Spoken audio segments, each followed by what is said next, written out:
जिस लड़की की शादी आज से 5 महीने पहले हुई और 5 महीने बाद ऐसी स्थितियां निर्मित हो गई, वो भी एक संभ्रांत परिवार के लोगों के द्वारा। इससे डर लगता है कि हमारी बेटियां सुरक्षित हैं कि नहीं देश में। कितना प्रताड़ना किया होगा, कितना इन्होंने टॉर्चर किया होगा, उस बच्ची का इन्होंने एवर्सन तक करवा दिया। तो ये अच्छा कहीं से नहीं था वो। इस देश का दुर्भाग्य है कि एक बेटी को न्याय मिलने में इतना समय लगा। पोस्टमार्टम होना चाहिए तो उसमें 15 दिन 12 दिन लगे। सुप्रीम कोर्ट को हर चीज लेना पड़ेगी। इस देश में केवल सुप्रीम कोर्ट ही बचा है जिसमें को कि हर चीज के लिए फिक्र पालना पड़ेगी। परिवार क्लेम कर रहा है कि तुषा ने स्वयं के साथ ऐसा किया। इस समाज में आने के बाद ये जो गंदगी दिख रही है, इसकी वजह से आज हमको फिर दोबारा रोड के ऊपर आना पड़ा और ये वर्दी पहनना पड़ा। जो चीज़ें चल रही हैं उनको ठीक करने के लिए हम एक बहुत बड़ी फोर्स बन सकते हैं।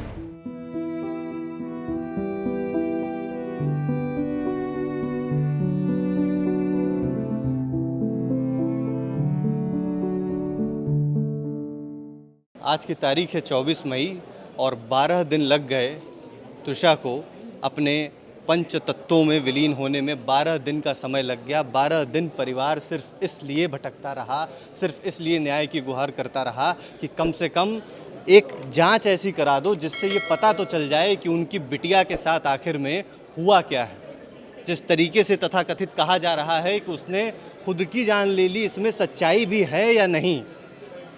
सवाल सिर्फ इतना नहीं है, पूरा देश इसका जवाब ढूंढ रहा है। लेकिन मेरे चारों तरफ आप ये जो लोग देख रहे हैं, ये वो लोग हैं जो सिर्फ एक पक्ष में खड़े हैं। वो है कानून का पक्ष, वो है न्याय का पक्ष। ऐसा पक्ष जिससे कम से कम ये सुनिश्चित ये करा सकें कि इनके खड़े रहने से एक चीज़ सुनिश्चित हो जाए कि जो न्याय है, जो जस्टिस है, वो सामने आ जाए, पारदर्शी तरीके से सामने आ जाए। और क्या हुआ क्या नहीं हुआ, क्योंकि तुषा के जो भाई हैं वो स्वयं एक फोर्स में जो है कि सर्विस अभी कर रहे हैं और ये अभी फ़िलहाल के वेटरन्स हैं। वो मेजर के रैंक में हैं और ये जितने मेरे चारों तरफ आप लोग देख रहे हैं ये वेटरन्स हैं। मैं शुरुआत करूंगा इन्हीं से बातचीत करने की कि सर, आप लोगों को क्या लग रहा है और क्यों आप लोग इसको एक मुहिम बना दिया। आप लोगों ने बाइक से रैली निकाली और आज मैंने देखा हर चीज़ में आप परिवार के साथ खड़े रहें। क्यों आपको लगता है कि इसमें क्या हुआ क्या है? देखिए, ये जितने भी लोग यहाँ पर खड़े हुए हैं ये सब पूर्व सैनिक हैं। ये सारे के सारे हिंदुस्तान की बॉर्डर्स के ऊपर हर तरह की जगह के ऊपर अपनी सर्विसेज दे चुके हैं। इन लोगों को हर तरह के हथियार चलाना आते हैं। फिज़िकली ये लोग फिट हैं, मेंटली ये लोग फिट हैं और अपने समय का पूरा जिसके अंदर सबसे ज़्यादा रिस्क होती है वो समय देश को, फौज को देने के बाद रिटायर होकर के वापस आए हैं और अपने कुछ काम कर रहे थे। आज जब ये सब इस तरह की चीज़ें होती हैं तो हमें लगता है इनकी अपनी लड़ाई के लिए भी और इन सब लोगों की लड़ाई के लिए भी अब हमें दोबारा वापस आना पड़ेगा, ऐसा हमारा विश्वास है। क्योंकि जो चीज़ें चल रही हैं उनको ठीक करने के लिए हम एक बहुत बड़ी फोर्स बन सकते हैं। तो हम जो हैं उस फोर्स को बनने के लिए ये जितने भी लोग खड़े हैं, रात को 12 बजे भी आप इनको बुलाएंगे तो इसमें इसके अलावा ये तो बहुत थोड़े से हैं, बहुत सारे लोग जो हैं वो इकट्ठा होकर के आ सकते हैं। और अब अगर समाज के अंदर ज़रूरत पड़ेगी तो हम लोग सामने खड़े होंगे और इस तरह के जितने भी लोग हैं उन्हें 2 बार सोचना चाहिए अगर इस तरह कोई काम आगे करना चाहते हैं। सर, क्या खटकता है इस केस में? ऐसा क्या खटक रहा है? कहाँ पे चूक हो गई? क्या दिक्कत आ रही? नहीं, कुछ हमारी लड़ाई सिर्फ अन्याय के खिलाफ है। हम न्याय जहाँ भी होगा न्याय के लिए लड़ते रहेंगे और जो भी कानून जिस तरीक़ा से ये हुआ तो उसमें हम लोग तो कंधे से कंधे मिला कर जो चले, उसी का परिणाम है कि आज हमारा भारतीय ग्रुप पूरा साथ उनके साथ रहा, सरकार को प्रेशर बना और सबने उसको किया तो एक सही दिशा दी। तो अगर हम लोग ऐसे अन्याय के खिलाफ कानून घर में बैठे रहेंगे तो कुछ नहीं होगा। इसलिए हम लोग सड़कों पर उतरे, अपनी बाइक रैली किया और इसके साथ यही चाहते हैं कि तुषा को उसको न्याय मिले। इसलिए हम लोग अपना ये अन्याय के खिलाफ हर जगह खड़े रहेंगे। ये मेरा वर्दी। सर, आपको ऐसा क्यों लगता है कि तुषा के साथ अन्याय हुआ? जिस तरीके से परिवार क्लेम कर रहा है कि तुषा ने स्वयं के साथ ऐसा किया, आप लोगों को ऐसा क्यों लगता है कि उसके साथ अन्याय हुआ? भैया देखिए, जैसा आपने आज 12 दिन से देखा, हम लोग मजबूर होकर रोड में आए। इस देश का दुर्भाग्य है कि एक बेटी को न्याय मिलने में इतना समय लगा। न्याय अभी मिला नहीं है लेकिन उम्मीद जगी है कि मिलेगा और उस उम्मीद के लिए हमको 12 दिन का इंतज़ार करना पड़ा। इस दुर्भाग्य देश का इससे बड़ा दुर्भाग्य नहीं हो सकता। इसलिए आज हम रिटायर होकर आए कि जाके हम अपना घर परिवार के साथ रहेंगे, समाज के साथ रहेंगे और अपना शांति से जीवन व्यतीत करेंगे। लेकिन इस समाज में आने के बाद ये जो गंदगी दिख रही है, इसकी वजह से आज हमको फिर दोबारा रोड के ऊपर आना पड़ा और ये वर्दी पहनना पड़ा। और आगे के लिए हम ये आपसे वादा करते हैं कि अगर ज़रूरत पड़ी और दोबारा इस तरह की अगर कोई घटना हुई और सरकार, प्रशासन, शासन अगर उसका सही समय से उसके ऊपर विवेचना नहीं किया तो ये हमारा वर्दी ग्रुप और भी विकराल रूप से आप लोगों के सामने आएगा। निवेदन है कि जो हमारे मीडिया के भाई हैं, हमारा थोड़ा सा इसी तरह साथ देते रहें, जिससे कि हम आगे समाज में अपना काम करने के लिए आगे बढ़ें। Thank you. ये फौजियों की ललकार है कि अभी ये रिटायर नहीं हुए, जोश देखिए कितना ज़्यादा हाई है। और ऐसा क्यों लगता है? आपकी उम्र कितनी होगी? मेरी उम्र इस टाइम 85 साल की है, 85। और आपको लगता है कि इस केस में जो अन्याय हुआ है, इस केस में ऐसा जो कहा जा रहा है कि न्याय की लड़ाई चल रही है, कहाँ पे आपको लगता है कि चूक हुई है? देखिए, अन्याय तो साफ दिख रहा है। जिस लड़की की शादी आज से 5 महीने पहले हुई, तो 5 महीने बाद ऐसी स्थितियाँ निर्मित हो गई, वो भी एक संभ्रांत परिवार के लोगों के द्वारा। इससे डर लगता है कि हमारी बेटियाँ सुरक्षित हैं कि नहीं देश में। और इसके बाद उनके इन्फ्लुएंस की वजह से एफआईआर लिखने में 4 दिन लगे, उनकी बेल हो गई, अग्रिम जमानत हो गई। तो ये क्या है? देश का कानून कहाँ है? लॉ ऑफ लैंड कहाँ है?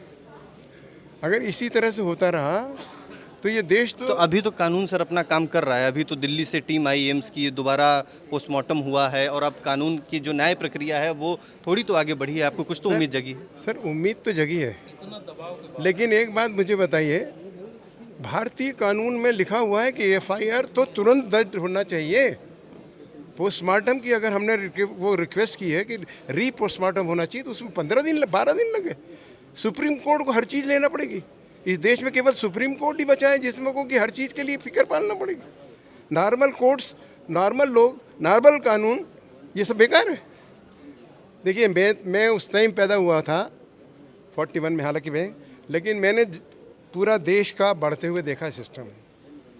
मैंने 1962 में बी ऑनर्स किया था, हमने नौकरी की, मैं एयरफोर्स में था, उसके बाद फिर क्रैश हो गया। मेरा ये कहना है कि कानून के प्रति जो माहौल है, जो सिस्टम है, वो बिगड़ता चला जा रहा है। और अगर हमारे जैसे लोग खड़े नहीं हुए, अगर एक बात बताइए, अगर वर्दी ग्रुप खड़ा नहीं होता और हम डीजीपी से नहीं मिलते, हम राज्यपाल से नहीं मिलते, हम प्रधान और मुख्यमंत्री से नहीं मिलते, तो आप मानिए इस केस में इतनी जल्दी नहीं होती, ये अरेस्ट नहीं होता। He was here in Bhopal. यानी सिस्टम ने जहाँ जहाँ ढिलाई की है वहाँ वहाँ नट कसने का काम, बोल्ट कसने का काम किया है वर्दी ग्रुप ने। आप इस उम्मीद में, जिस उम्मीद में आप लोग सड़क पर उतरे, और अभी आपको क्या लगता है कि न्याय की लड़ाई अभी कितनी लंबी चलने वाली है, और किस उम्मीद से आप देख रहे हैं कि ये केस एक मिसाल बनेगा, जो आने वाले जितने भी केसेस हैं, जो डोमेस्टिक जितने भी केसेस आते हैं, उनको लेकर के केस स्टडी इसको लेकर के लिखा जाएगा, क्या बनेगा? देखिए, ये हाई कोर्ट का धन्यवाद है कि उसने दोबारा पोस्टमार्टम के लिए आदेश दिया और दोबारा पोस्टमार्टम हुआ। दिल्ली से टीम आई।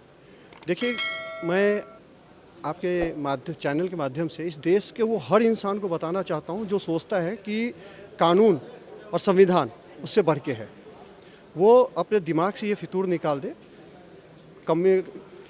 कि संविधान से बढ़ के और कानून से बढ़ के। कानून अपना जब सिकंदा कसता है तो अच्छे बच नहीं पाते उससे, और ये भी बचेंगे नहीं।